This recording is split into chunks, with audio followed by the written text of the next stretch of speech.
Ok. Bonjour, chers amis. Je pense que vous êtes bien réveillés encore aujourd'hui. Comme d'habitude, nous nous retrouvons ce vendredi 21 novembre pour un échange, une réflexion. Je pense qu'il y a des gens qui me demandent, mais monsieur, vous développez toujours des thèmes philosophiques, pas social, anthropologiques.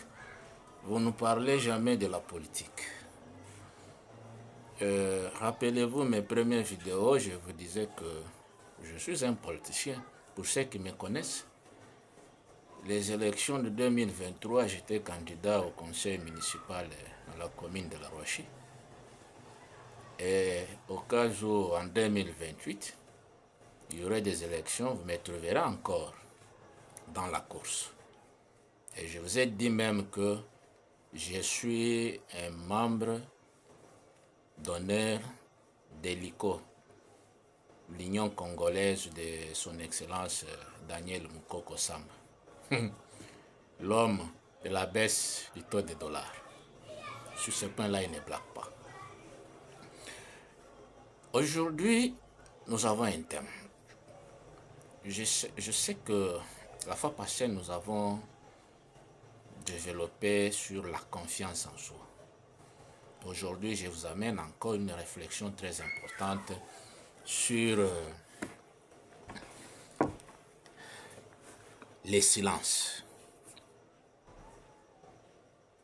Je crois que beaucoup de gens arrivent à qualifier les hommes silencieux, les femmes silencieuses ou les êtres humains qui ne parlent pas beaucoup de tous les mots, de tous les qualificatifs.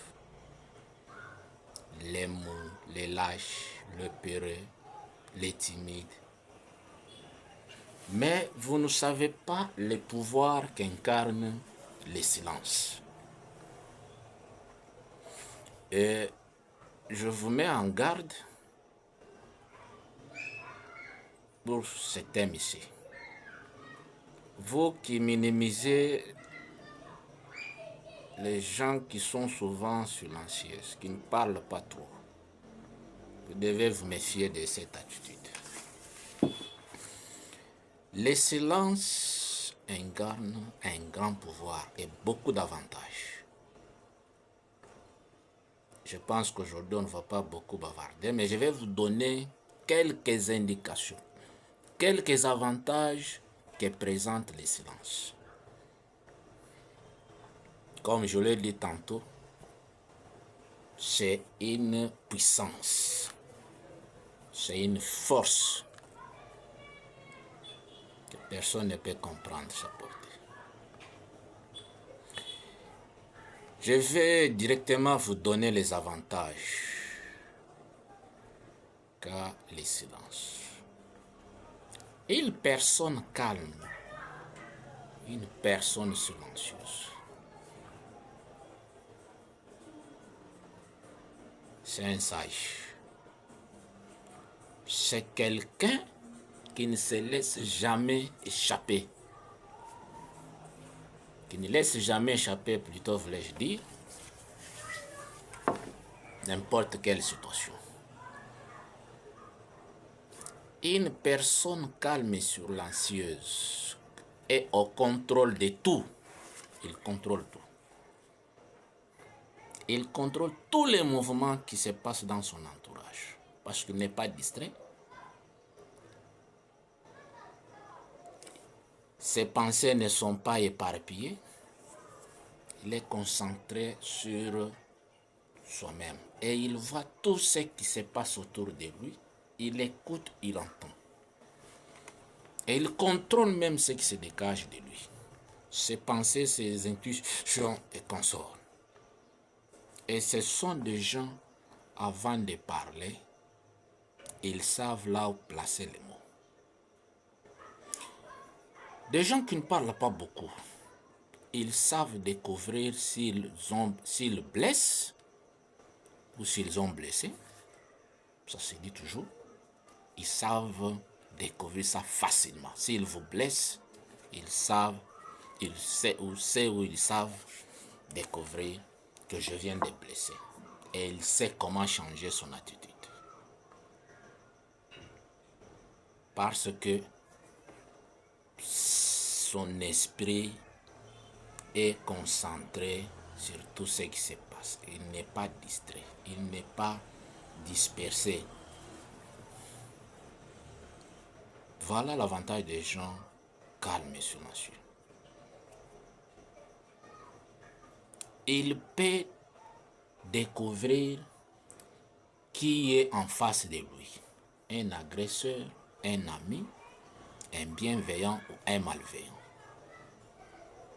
C'est pourquoi je vous dis, le silence, c'est une puissance. Comparé aux gens qui ne parlent pas beaucoup, ce sont les gens qui commettent moins de gaffes par rapport à ceux qui parlent beaucoup. Les gens qui parlent beaucoup, ils arrivent même à insulter sans le savoir. Et quand on lui dit, écoute ce que tu viens de dire, ah, c'est ce que j'ai dit. Aïe, aïe, aïe, aïe, aïe, aïe, aïe. Je ne savais pas que je pouvais dire ça. Lorsqu'on dit, regarde ce que tu as fait, ah, c'est ce que j'ai fait. Je ne me suis même pas rendu compte. Mais c'est rare de trouver les gens qui ne parlent pas beaucoup de vous dire, je ne me suis même pas rendu compte. Ce sont des gens qui mûrissent, qui réfléchissent, qui raisonnent avant de poser un acte. Il sait où poser ses pieds. Ah, vous qui pensez que la loquacité vous donne une visibilité, je ne sais pas quoi, végétarien, je ne sais pas quoi, comment le dire. Revenez en vous, rentrez en vous. Voyez toutes les paroles que vous avez prononcées. Voyez tous les gestes que vous avez manifestés vis-à-vis de vos prochains. Voyez tous les actes que vous avez posés. Voyez toutes les pensées qui se sont dégagées de vous. Ah, si vous êtes en mesure de faire cet exercice, après, vous prendrez une décision responsable.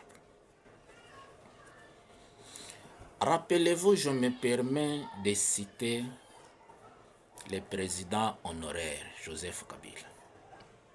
Ah, j'ai toujours aimé son école aussi. Dans une interview, un entretien, il avait dit, j'ai appris, vous m'excuserez, je répète en mes mots, j'ai appris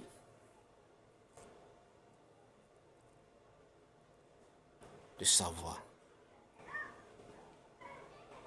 quand, où, comment il faut parler. Et il ajoute, je ne peux parler que lorsque je trouve que j'ai les mots qui dépassent les silences. Ça, c'était très profond. Ne parlez pas pour parler.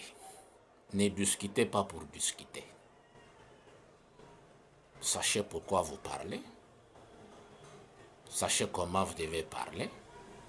Et sachez où il faut parler. Ah, ça c'est une vertu, c'est une qualité.